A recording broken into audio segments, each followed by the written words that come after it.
Welcome to the August 23rd meeting of the Rotary Club of South Jacksonville. It's a great day to be a member of Rotary. We ask that you silence your phone and conversations. If you are attending on Zoom, we welcome you also and ask that you mute yourself. Thanks to past President Richard Dow for welcoming our guests today. And I'd like to invite Tamara Baker up for our pledge and prayer.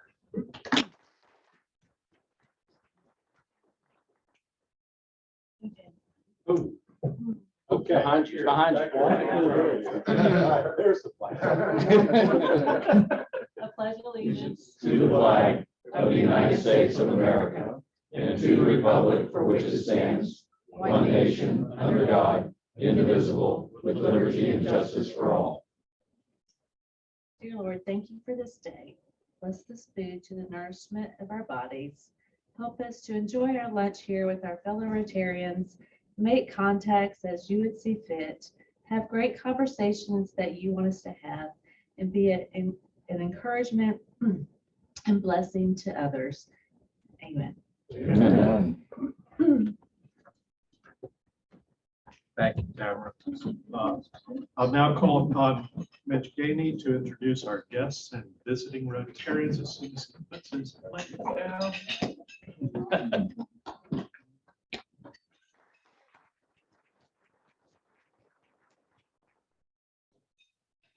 All right, good afternoon.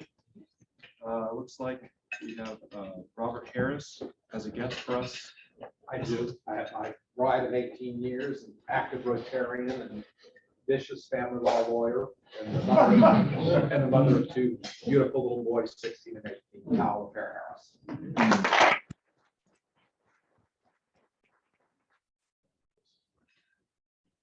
These little boys are that old now? Excuse me, 14 and 16. Excuse me, that's the right. Shocking. Not the right. All right. And it looks like we also have a visiting Rotarian here this afternoon.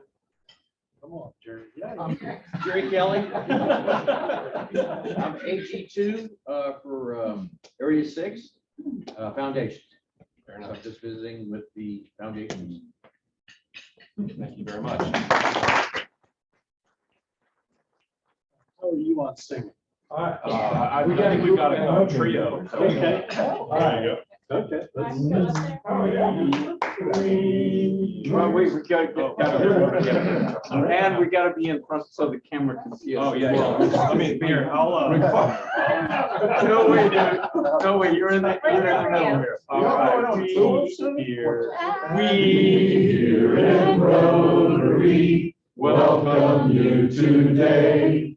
So glad you came along, glad you came our way. Our hand of fellowship is yours in sunshine or in rain. We here in Rotary say welcome, come again.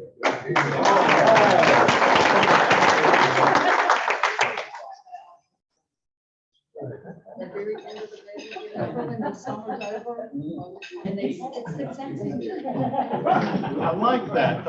Katie, it's been a while since I've heard you sing. You remember the Littlest Angels Choir, weren't you? And it sounds Yes, like, I was. you remember who was one of your choir directors? Yep. It's a small world, small world. All right. Both Eddie and Julia got called out to a meeting last minute, so I'm going to present the family of Rotary. I wish he was here. Mary Alice Phelan will be celebrating 30 years of Rotary service on August 25th. Christy King, 8 years on August 26th, and Lisa Marie Winslow, August 22nd, 5 years. So all three of our, and Parker Shields, 3 years as of August 27th. Wedding anniversaries, Richard, this is a reminder to you. August 28th, how many, Richard? 48? You need to have that like that. You need Yeah. to- 48. Well, you're about 3 months behind. Wow. Anyway. All right. 48 is a long time. So we have crap talks today. Mitch, you ready to come back up?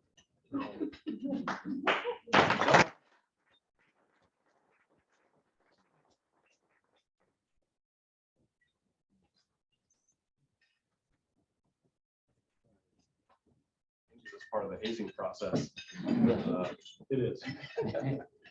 Well, hello, everyone. Good afternoon. Again, Mitch Ghani, for those of you who I haven't had the opportunity to meet yet. I am a patent attorney here in Jacksonville, Florida. I've been practicing since 2015. And I don't know if everyone can hear me, but so I moved here after going to undergrad at FSU, attending FSU College of Law. So go Knowles. And at FSU is where that's where I met my wife. So she is from St. Augustine. I didn't really have much choice but to move to this area. And my family is from Merritt Island. So I grew up in Merritt Island.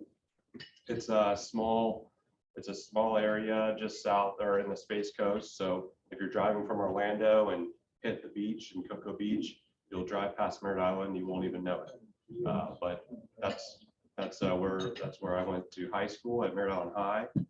And anyhow, I enjoy spending time with my family. And I've got three little children, Penelope, Cyril, and Elliot. They're 5, 3, and Elliot's about to turn 2 in September. So anyhow, I enjoy spending time with them, but when they stop enjoying spending time with me, I'll usually go and work or play golf. So I tend to do that a lot because they get tired of me being at the house. So anyhow, with being a patent attorney, it allows for me to help clients represent them at the USPTO, which is the United States Patent and Trademark Office. I can also litigate on their behalf as well, and with patent infringement matters, as well as trademark and copyright, trade secret, a number of different intellectual property issues. With patents specifically, we will represent inventors who have, that want to protect a specific device, process, some sort of manufacturing process, and we will put basically that idea on paper and submit it to the USPTO. It takes roughly about 3 years to get a patent, and that's if everything goes smoothly. They don't provide much help with conveying when they will act on a certain application. So that can sometimes be frustrating for clients, and that's certainly something we have to discuss going into drafting an application for them to set that particular expectation.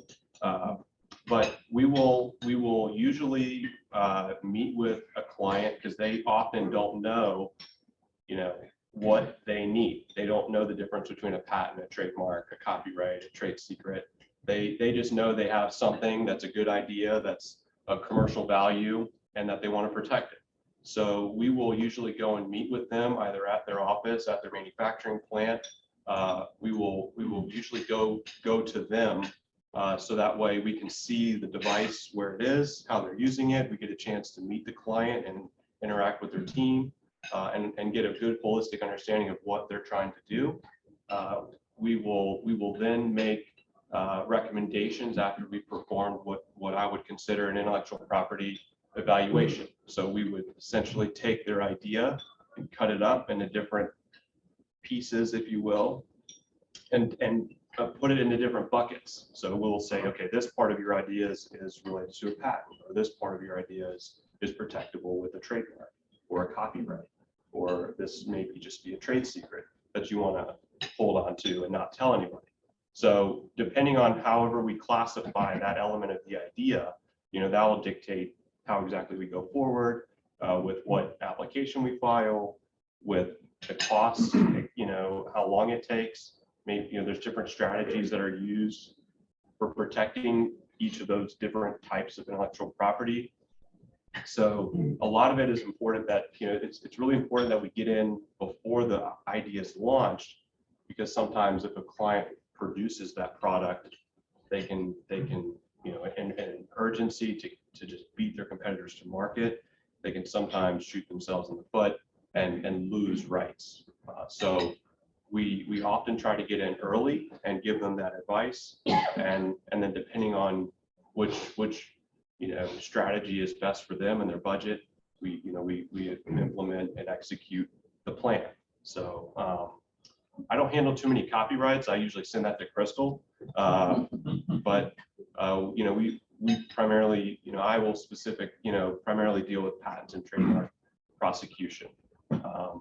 And to just kind of go over briefly, I know we're pretty limited on time, but patents will protect an invention, trademarks will protect a brand, copyrights are great for protecting like a creative work such as a book or song, and your trade secret is going to protect, mom's secret recipe.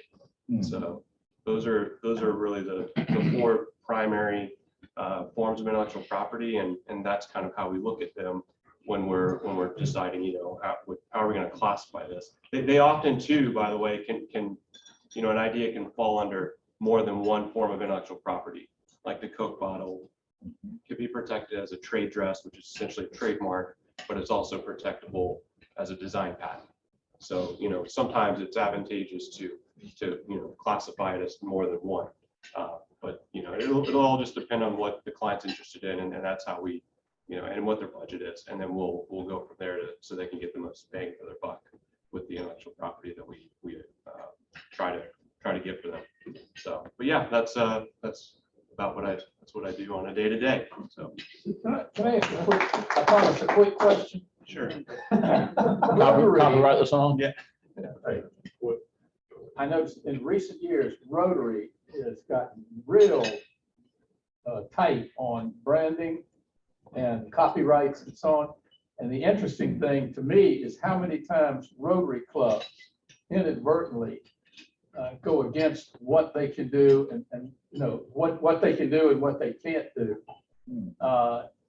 And so they get letters, they get notifications as soon as somebody notices that. Mm-hmm. But in your line, what happens if somebody says, hey, I've got something and I've been wrong because that SOB down the road is trying to use something? How quick can you get a response to cease and desist if they've got a problem and you're representing the guy that's been wrong?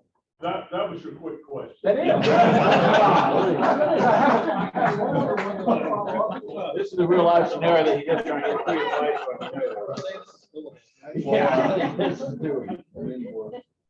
I guess that's a good question. I will say it's a good question. And I think that it depends on how the client wants to really pursue it, to be quite honest. They may want to try to avoid litigation. And so I think, recently, for instance, there was an online retailer selling a trademarked, a client's trademark brand, and there was a competitive product. Well, they were using the exact name for the exact type of product. And so we contacted that online retailer, and instead of just suing them, we wrote them a letter that explained that they may not know, but they're advertising a product that's infringing on our client's business, and they could be held liable for contributory infringement. Since they're a reputable business, we felt comfortable doing that because they usually don't want to see themselves in litigation. And we got a contact back from their VP of sales saying, just yesterday actually, that they took everything down and that they're not going to sell that product anymore. So we got, within a couple months, we got a result to, a good result for the client, and all it took was a letter. But in other cases, maybe it's advisable to just file a lawsuit which is what they do in California. That's easier. Why does it take 3 years? Are they just that backlogged, or they just sit on it, or they have to do all this investigation? They take, it's just sitting there in the queue waiting for an examiner to pick it up. And that's primarily like 2 years. And you'll be in what's considered, I think, what is it, Chris, like the central docket or something like that. Yeah, it's a backlog, but it just sits there. You can pay an extra filing fee, you know, and you can expedite it, and you should hear back within a year. But that is, it's actually kind of nice. It sounds crazy, but it's actually kind of nice because truly they won't give you any kind of time frame if you don't pay that. They'll just say, we'll get to it when we get to it. And you just kind of expect like, okay, that'll be over within 3 years at the tops. You don't really know. So the client gets a little frustrated when they're, especially independent clients, you know, that independent vendors, that they're not used to the process and things like that. So yeah, but you can expedite it, and I think it's a, you know, pretty significant fee to do that. IRS have a lot of agents. Yeah. Are them. Yeah. All right, thank you, Ben. Ed, where are you? Right here. 50-50 raffle time. 50 raffle times. Okay. Gonna make it easy. We're just gonna draw straight today and not the cards because Lisa Marie couldn't make it, but we do the honors. Can you read it? Last four or the whole? What? 4052. Oh, one! All right. Harlan, you won? First time I've ever won it. You sang. Well, here's $80 today. You're gonna get half of that. Couldn't he does it? He just bought up a little more.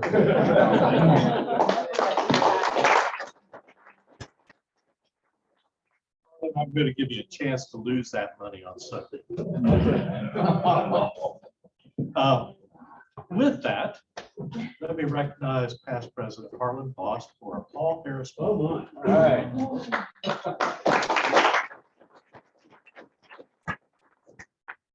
Thank you, President Charlie. So it's story time with Bill.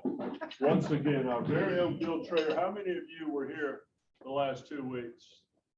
So you did, you can validate that Bill Trayer really does exist. But once again, he's back to the Paul Harris archives researching, and he sent this out for me to share with you this week. And it's sort of long, but I'll try in my North Carolina dialect, try to get this out a little quicker than Barry would ask a quick question. I'll help you if you need some help. In our last update on Paul, we discussed his newfound friend who eventually was his next door neighbor and confidant for the rest of his life, Sylvester Shield. Paul met Sylvester in late 1899 or early 1900 when Sylvester, the new president of the Shield Lawler Coal Company, asked the collection lawyer, Paul, if it was possible for him to retrieve $20 owed him by a deadbeat associate. After Paul's successful completion of this task, the two gentlemen, close in age, became friends. As the first 5 years of the new century passed, Paul started acquiring more close friends in addition to his special friends, Sylvester in Chicago and George Clark in Jacksonville. It was during this time that Paul kept thinking about developing a club representing various trades and professions where membership would be a valuable asset to their business lives. Among those who Paul talked to about his ideas were George Clark, Gus Lohr, and Harry Ruggles, who did printing work for Paul's legal firm. For years, the Rotary Club of Chicago indicated on their letterhead printed by Ruggles that the club was founded by Paul Harris on February 25th, 1904, when Paul had a discussion with Ruggles about starting a club on one summer evening. The date was later disputed, and the first Rotary meeting was a source of contention for many years. Paul Harris had the final word in 1927 when he wrote that the first meeting of the Chicago group was held on the evening of the 23rd of February, 1905. When Paul started the club, he had a short list of potential members. His good friends Sylvester, Gus Lohr, Hiram Shorey, who Paul only recently met, and Harry Ruggles, all experienced businessmen. By early 1905, the stage was set to start the club. Paul and Sylvester had dinner together and then met with Gus and Hiram at Gus's small, dimly lit office, decorated with two large moose heads on the wall. After a lengthy discussion recorded in the minutes, they reached a conclusion that a club should be established. From some of the later historical documents about this meeting, quote, "These were the men Paul relied on to help him develop his ideas. The more he heard the opinions of his friends, the club needed to be social in nature. This would allow members the opportunity to relax and get to know each other. It had to be a fun gathering together. Paul believed the members should be chosen for their ability to collaborate with each other. Yet at the same time, it would be extremely important if the participants could somehow benefit from their association business-wise. He understood people generally traded with those that they liked and trusted as friends," unquote. Paul's take on the first meeting was rather straightforward. Quote, "We talked the matter over in a general way and decided that we should have another meeting about a week later at my office. No, there wasn't anything startling at the first meeting. It seemed to me that there was some discussion between Lohr and Shorey about some young lady that they were both in the habit of calling upon, but that didn't have anything to do with the club." I don't know why that's in there, but it adds a little color. Paul wanted the atmosphere of the gatherings to be pleasant and non-controversial. The thought being, if they could create a haven away from the stresses of daily life, using jokes, gaiety, and fun, it would give the men an opportunity to be boys again, perhaps reflecting on the times they had all spent in small towns. Now, this is a treat, ladies and gentlemen. Bill Trayer's own comment added down here at the bottom. "Thank goodness Rotary continues to be a place where we can still get, quote, away from the stresses of daily life, using jokes, gaiety, and fun, and to participate in such worthy endeavors." That from our own Bill Trayer. So next week, we will be talking about how the early club began to limit membership based on trades, rules, and the name of Rotary. I think we call those vocations. Thank you.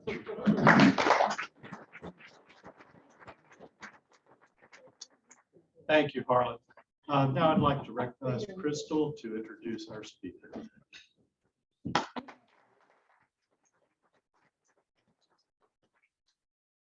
Good afternoon. This is the last in the series on the history of Jacksonville. And I thought that since our river, you can't see it, right, but we're on the river, our St. Johns River is really the heart of Jacksonville and the reason why Jacksonville even developed here, that we should learn about the history of the river from our river keeper. So I'm going to give you a little background on Lisa Rinaman.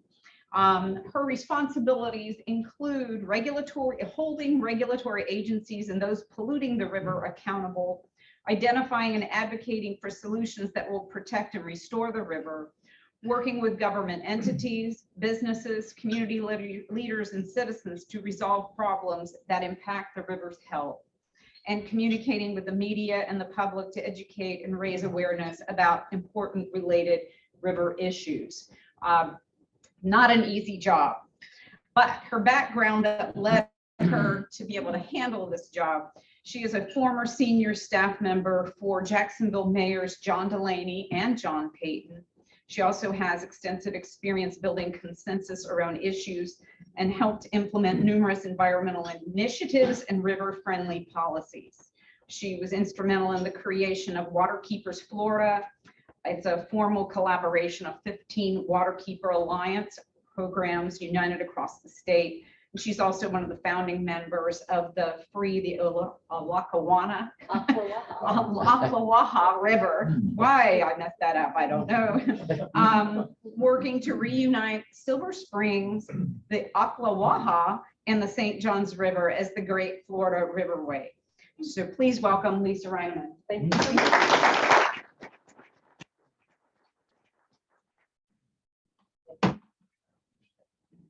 And thank you, Crystal. It took me about 3 months to get Ocklawaha right and to listening to a song. So you're a very quick study on that.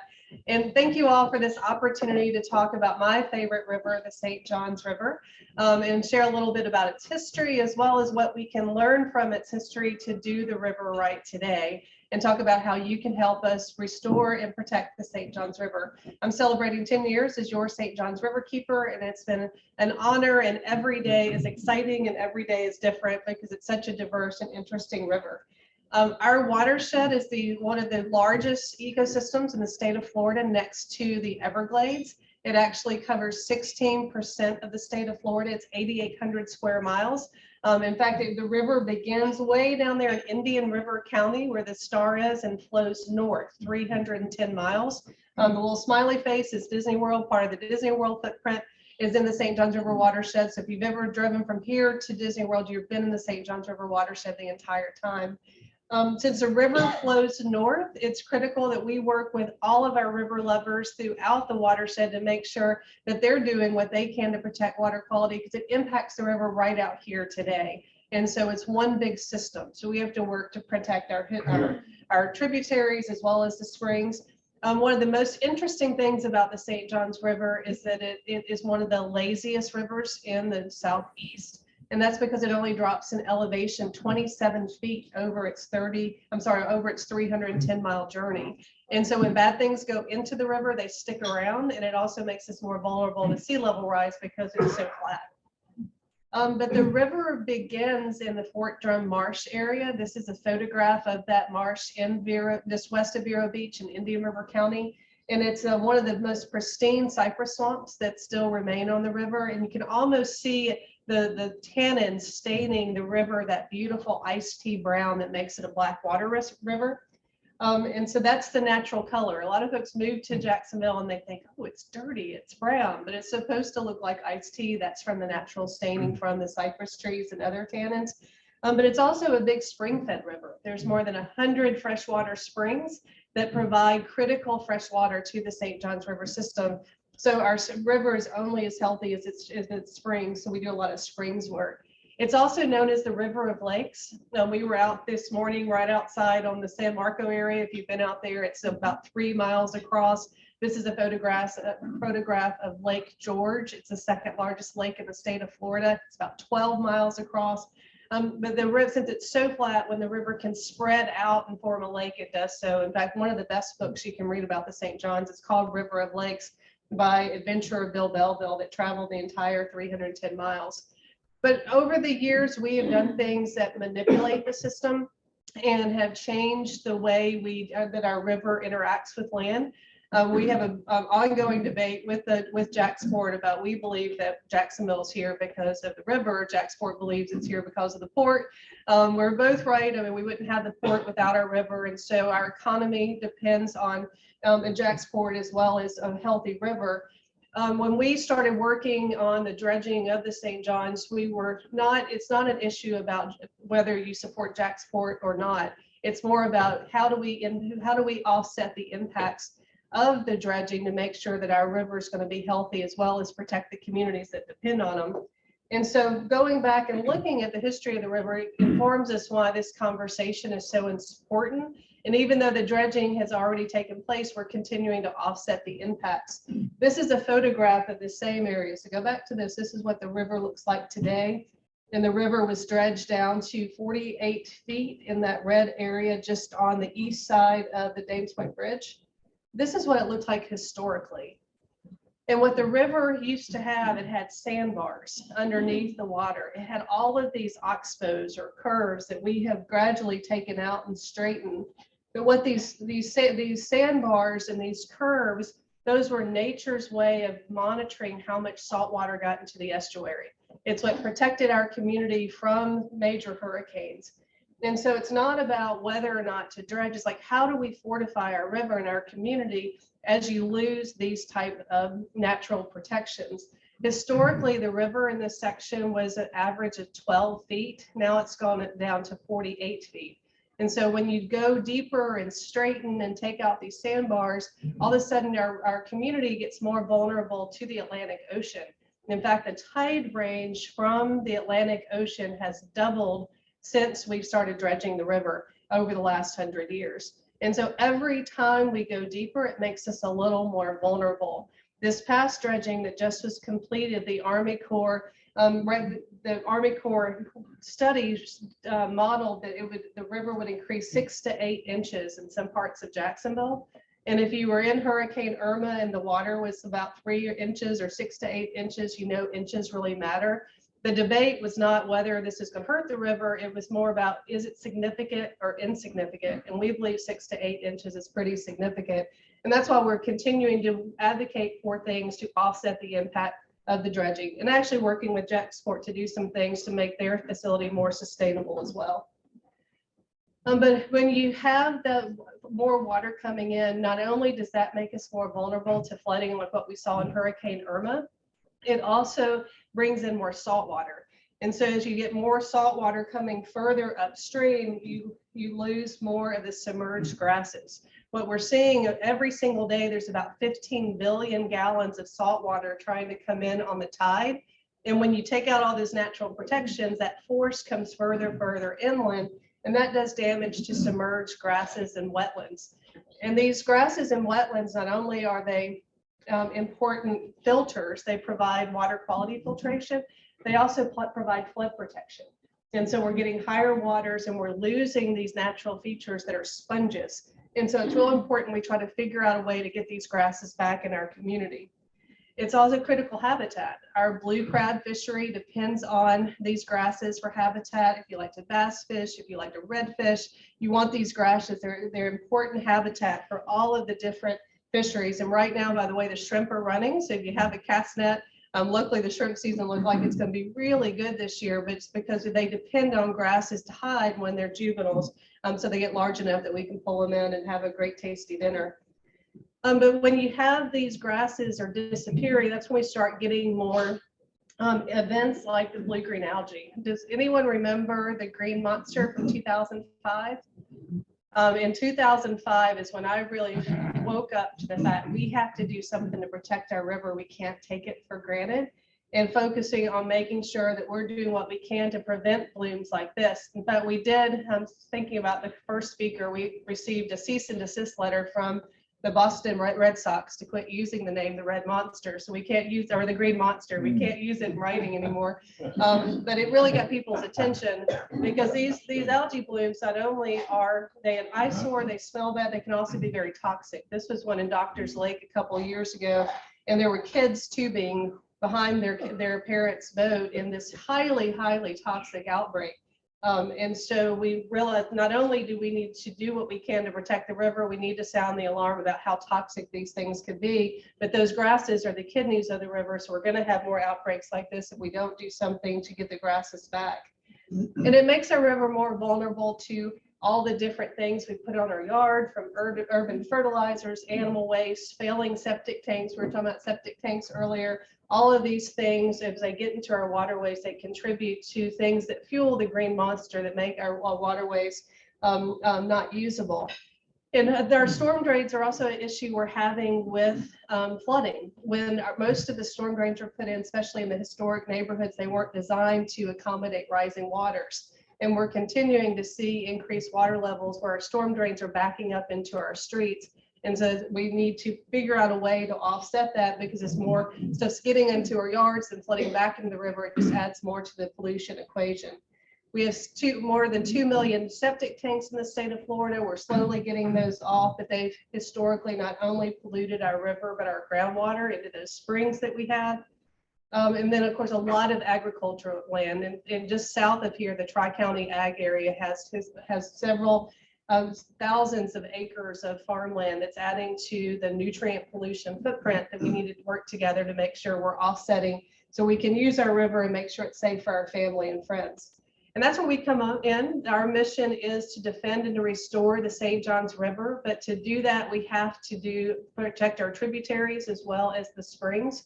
And so we work with not only our members throughout the watershed, but people throughout other organizations that can help give our rivers a voice. We're a member of Waterkeeper Alliance. We're more than 350 waterkeepers around the world, and there's 15 of us in the state of Florida.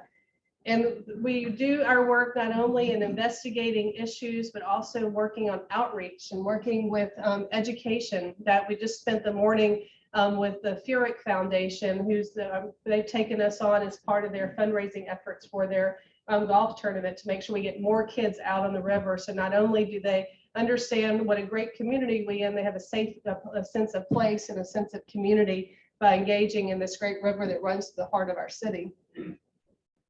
We also have a fantastic legal team. The Clean Water Act turns 50 this year.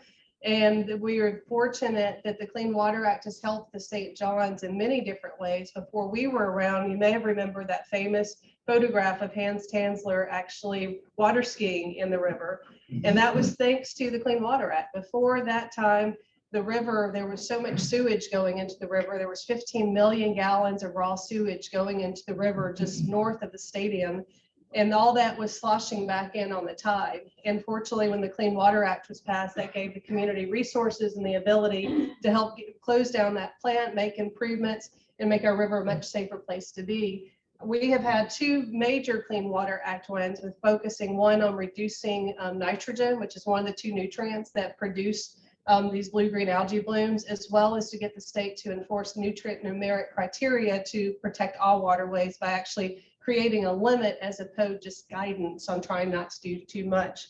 So we're very fortunate to not only have a team of folks to work on this, but legal tools that help us enforce different types of protections for the river.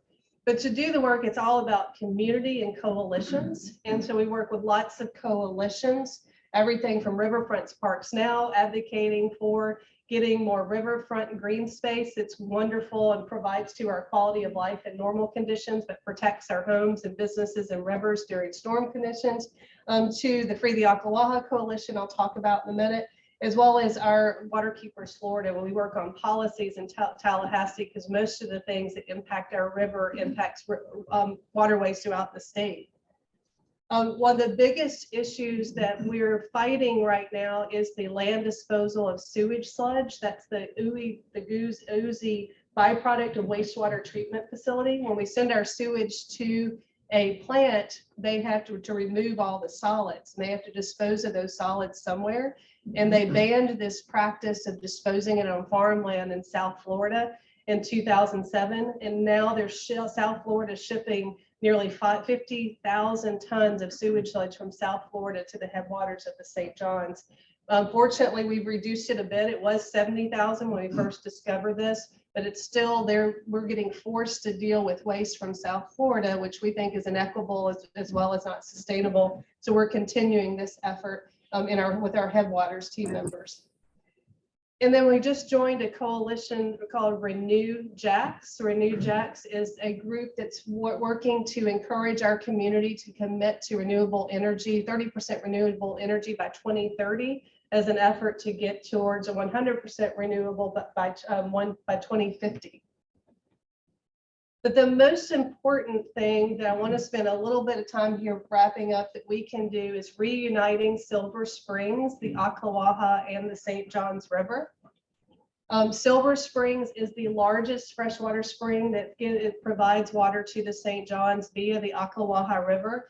This was our first tourist destination. Before Disney World was on the map, Silver Springs put Florida on the map. But unfortunately, that connection was severed in the late 60s by the failed Cross Florida Barge Canal. This canal the vision was to build a canal across the state of Florida, connecting Jacksonville to the Gulf of Mexico. And it's similar to the Panama Canal. And so this was actually started in Putnam County. This is a stretch that began. It's still there today. In fact, if you want to go see it, we do boat tours down there to check it out. But what happened is this, when this canal was being built, they actually had to dam the Ocklawaha River, which is the largest tributary to the St. Johns River. When they put this dam in place, it severed that natural flow of the Silver Springs to the Ocklawaha to the St. Johns, and it's never functioned as a natural lake. Early in the 70s, they started having water quality problems with the pool behind the dam that you see there, and they have to drain it like a fishbowl every 3 to 4 years to clean out that pool. And every time they do that, there's a significant pollution event on the St. Johns River. And then when they turn it off and they don't let any water through, there's a huge salinity event in the St. Johns. So every day this dam is in place, it causes harm to Silver Springs, the Ocklawaha, and the St. Johns. And then during the drawdown, it has that much more problems that it causes. And so we've been working for the last 3 years with the coalition to do the science as well as the economics to determine if this is a win-win situation moving forward. From an environmental perspective, it's one of the most incredible opportunities to offset the sins of the past and the harm that we've caused to the St. Johns River. It increases freshwater flow by 150 million gallons of fresh water every single day by uncovering more than 20 springs that are drowned out, as well as water that's lost to evaporation. And that will help revitalize and fortify the 100-mile St. Johns River estuary that begins in Putnam County. And then it will also open up more manatee habitat at a time of crisis where manatees are literally starving. This creates 56 miles more of river opportunity for manatees and connects Silver Springs. And it restores nearly 18,000 acres of forested swampland, which are the best sort of biofilters that a river can have. So from an environmental perspective, it's off the chart of the benefits from it. But fortunately, the University of Florida has studied this the last 10 years, and economically, it's off the charts as well, where it will it'll increase visitation by 28%, have more than $8 million economic impact and a 7.6% on return. And this was done by University of Florida economists, where they took actual data and projected forward what could happen. And then if you've heard the reasons not to breach the dam, people are concerned about fishing. The science also shows that there'll be more biodiversity of fish. It'll actually bring back American shad, American eel, striped bass, and other historic fish that used to live in the area, and revitalize grasses that will have more bass fishing opportunities as well, right in the middle of the bass fishing capital of the world. When we first started launching into this, it seemed like it was a Jacksonville versus Putnam County issue. But since we've been spending time in the community, due to a Barcelo scientific poll last year, there's 77% of the folks in Putnam County, as well as Marion counties, now support this project, as well as all the benefits it would bring. And the way we've changed the conversation is we've gone into the community and talked about what could be as opposed to what would be lost, and actually turned those ideas into renderings and into real ideas where we're not only promoting restoration of the river, but more recreation and access, and providing more connections that historically were in the community. And that's gotten people on board in this area. And so we rebranded this as the Great Florida Riverway, because it literally connects Silver Springs all the way to the Atlantic Ocean, and building a group of advocates throughout with the goal of getting this approved in the 2023 legislature. And so what you can do if you're interested, of course, we need all your help with the Great Florida Riverway. We'd love for your help there. But also being river friendly. At our website at stjohnsriverkeeper.org, there's all types of river friendly opportunities where you can tap into from a river friendly yard, or if you're a boater, there's river friendly tips. But also supporting policies that stop pollution at its source. If we can stop this pollution, whether it's better stormwater regulations, best management practices, things that protect wetlands, these all will help our river. And you can find out ways that we engage on these type of things at stjohnsriverkeeper.org. Or if you just want to have fun with us, we have a whole program called Get Your Feet Wet, Whether it's you want to go out on the Ocklawaha and see what all the talk is about. We have history tours, we have manatee sighting adventures. We have Wine and Wisdom, which is a talk on the water taxis on a regular basis. So there's lots of activities, whether it's adult focused or kid focused. And there's a lot of drinking series right now. I don't know what it is that's about drinking. The Green Chamber had a series, they had their last green drinks party. It's this Thursday. It starts at Cobalt Moon at the beach, and then it's at Sliders. We have our Wine and Wisdom on the river. In fact, K.E. House from Groundworks Jax is going to be our speaker. It was rained out last week, so she's going to be with them tomorrow night. There's still tickets. And then our River Rising is a brewing up solutions tour where we're looking for solutions on these issues one beer at a time. Our next one, September 13th, with our new Chief Resilience Officer, Ian Connolisi at Intuition. So we're trying to get folks talking now that we can come together again. What can we do? What can we engage on? And then we have our cleanups. There's nothing like getting out and literally seeing instant gratification to go out with we had 30 people this past Sunday coming together, all ages, attacking a little part of a creek. We do one every week or every month, on McCoy's Creek. The next one, September 17th. And Jerry, if you're going to be there, I know Rotary, Jacksonville Rotary is going to have a group coming out on September 17th. And so if y'all ever as a group want to do something like this, we can form that. We recently just adopted a park. The city of Jacksonville is creating a stewardship program, and we've adopted Riverview Park, which is on the north side. And it's one of the most gorgeous parks, but it's underutilized in an underserved community. So we're going to partner up there to clean it up on a regular basis, but really activate these communities and these conversations. And of course, our biggest fundraiser and event is the Oyster Roast. I know, Crystal, you'll be there. I see you every year, and so excited about that. So if you can join us for our Oyster Roast, it's on November 18th at the Garden Center. And if you like oysters, it's the best place to go. And even if you don't like oysters, we have lots of other good food to have as well. You can follow us on social media at all of these different avenues, as well as stjohnsriverkeeper.org. And I will stop there. Just thank you for the opportunity to come share some of the history, some of the current activities and things we've learned that we're trying to replicate as we move forward protecting this great river. But thank you so much.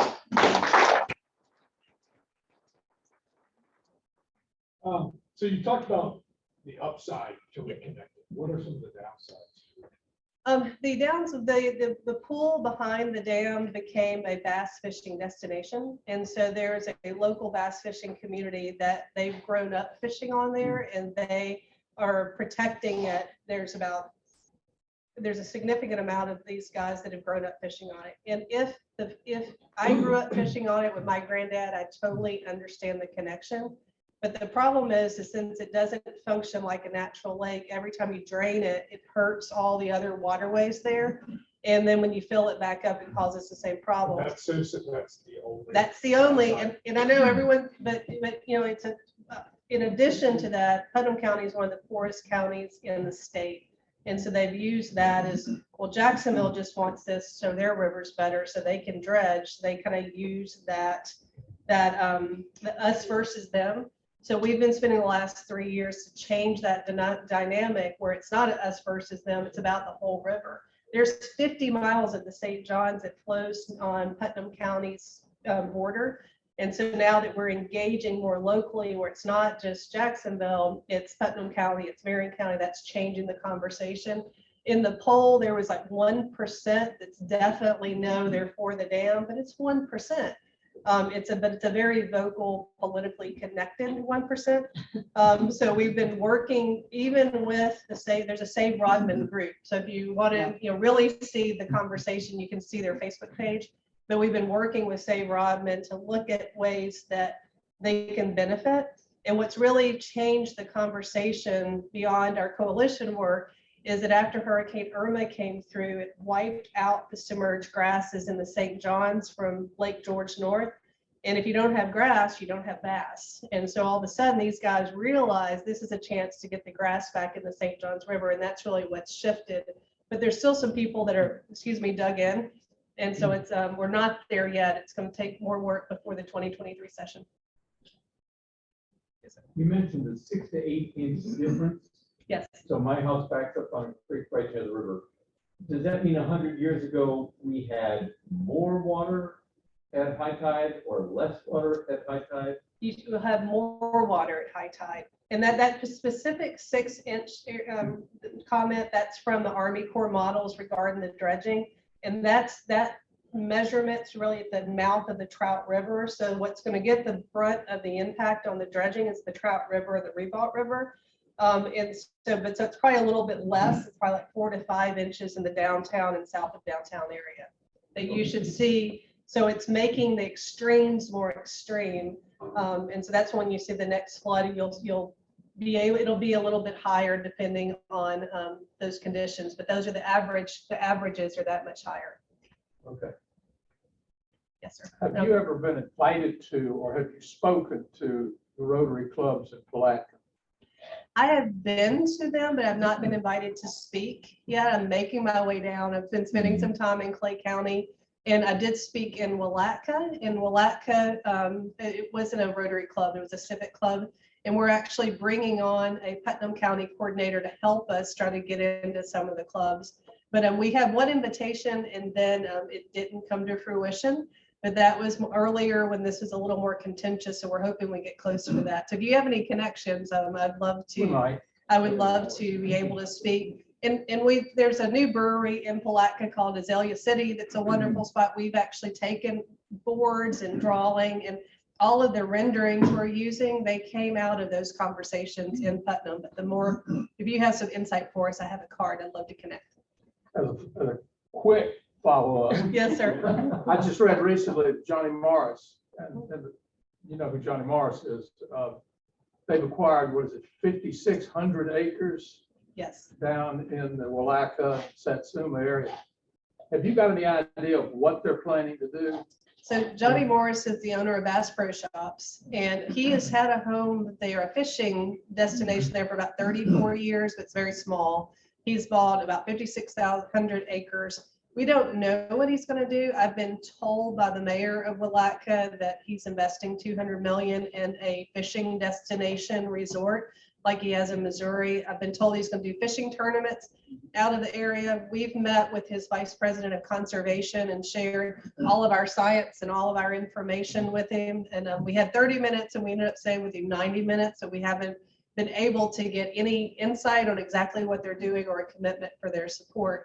But it's really, if you haven't been to Willatka, it's a wonderful town. You know, we do trips there, and I'm happy to coordinate a custom trip. It's a lovely fishing destination. It's population 700, and so they're all concerned about what's going to happen because they want to keep their small fishing village, community, but they're excited at the same time. But he is clearing a lot of land. There's a lot of work happening there. He's bought an island that's right in the middle of the St. John's. And something I didn't mention, but the dam issue, the dam is 52 years old and it's a high hazard dam. And if it failed, it would flood out about 500 properties, and about half of the property Bass Pro Shops is in that flood zone. And so that's another issue. And the fishing hole behind there is also older, so it's not producing the big bass it used to. But the Bass Pro Shops is going to be a game changer for sure in Putnam County. Here's one more. I have time for one more, and I'll stick around if you have any more. Did you have one to that? Anybody else? Yes, sir. So they're taking a lot of water out of St. John's and they're giving it down to Orlando. Are they going to continue to do that? We've been able to hold them the line right now. They're taking about 7 million for, and they're using it for reclaim to offset reclaimed water. And so we've been able to hold the line right now. They had their eye on 150 million gallons a day. But right now, there's no permits in the pipeline. When the grasses disappeared after Irma, that's kind of hurt their chances because that's one of the problems when you withdraw the fresh water. If we get the Ocklawaha restored, they may think, well, hey, that's a green light to take it. And we believe that the science team we have put together has been able to hold the line so far on preventing that and really promoting conservation, and we'll continue to do that. Well, thank you so much for your time. I've got cards and information. I'd be happy to chat, and thank you so much for the talk about the St. John's River.